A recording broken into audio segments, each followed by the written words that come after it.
This evening's graduation address will be given by Dr. David Wratt, Chief Scientist Climate at New Zealand's National Institute of Water and Atmospheric Research. David is the Director of the New Zealand Climate Change Centre and an adjunct professor within the Climate Change Research Institute at Victoria University, as well as at the International Institute of Agri-Food Security at Curtin University in Perth, Australia. David has a PhD in atmospheric physics and has carried out research in the United States, Australia, and New Zealand on climate and meteorology. He is the Vice Chair of Working Group 1 of the Intergovernmental Panel on Climate Change, which assesses the physical science basis of climate change.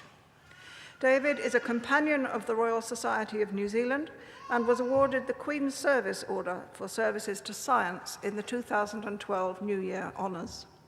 It is with pleasure that I now invite Dr. David Wratt to give the graduation address.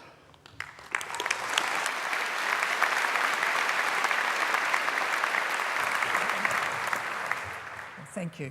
Kia ora and good evening, Chancellor, graduates and guests. It's an honour to speak at this ceremony, which marks a very important milestone in the lives of the students who are graduating today. I've attended several graduation ceremonies over the years, but I never imagined I'd actually get asked to speak at one. And unfortunately, when I cast my mind back to what speakers at those ceremonies said in search of inspiring things to say to you tonight, I drew a bit of a blank. And that's because I didn't pay enough attention. So the first piece of wisdom I want to give to tonight's graduates is to listen carefully to what I have to say, because you might get put in the same position in 40 years' time. Anyway, I've spent most of my scientific career working on matters related to the environment. And over the past 15 years, I've focused particularly on climate change. This work has shown me that maintaining a healthy environment for future generations around the globe, while also lifting populations out of poverty and providing adequate food for all, is a huge challenge. And it's going to become even more difficult if we can't soon reach international agreements on substantially reducing the emissions of greenhouse gases. The disciplines that you graduates represent, architecture and design, engineering, law and science, are all very necessary ones if we're going to succeed in these parallel challenges of sustaining the environment and improving the standards of living and food security of the world's people. From my experience with climate change, I've learned that there are other important dimensions as well as your disciplines to developing sound policy and implementing it. Decisions are made by people and governments, not, thank goodness, just by technocrats and scientists. And they involve economics and behaviour and ethics, communications, the media, and of course politics, as well as science and technology. However, I'm strongly of the view that sound scientific evidence based on robust research must be an input to policy development and decision making, and that we need planners and architects and engineers to help us develop sensibly and sustainably, and of course also to design energy efficient technologies and buildings. So I've spoken about scientists and engineers and architects, and now I want to say a little bit about lawyers, partly from personal experience, unfortunately. I've recently had to spend rather too much time on legal matters arising from a judicial review case where a small group of people that were sceptical about human influences on climate change unsuccessfully challenged some of the research procedures and alleged decisions of my institute.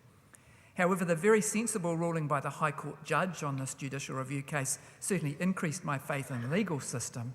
But beyond this personal experience, it really is clear to me that our lawyers and courts, including the Environment Court, play an important role in resolving environmentally related issues, particularly where interests collide. So what do these comments mean to you as people who are graduating tonight? I do realise that you need to apply the knowledge and skills that you've learned at university to obtain jobs which will enable you to pay off your student loans, amongst other things. And I'm very aware of this because I have two sons who are busy building up some student loans at this very time, and also to support your families. But I hope there's more to it than this, and that you'll want to contribute at least some of your knowledge, skills and abilities to support rational debate and decision-making on environmental matters. The environment provides services to and is affected by many of our economic, business and personal activities. So considering the environment's important for all of us, regardless of our careers.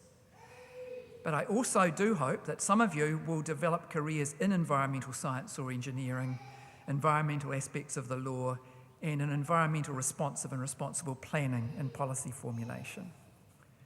To do all of this will require you to continue thinking, listening, learning, and engaging. In the words of Susan Sontag from a graduation address back in 1983 at Wellesley College, perhaps the most important suggestion or the most useful suggestion I can make on the day when most of you are ceasing to be students is that you go on being students for the rest of your lives. Don't move into a mental slum. Or as Steve Jobs said in his Stanford address in 2005, stay hungry, stay foolish. So in concluding, my congratulations to all of the students who are graduating today, and thank you for all of the hard work you've put into reaching this point.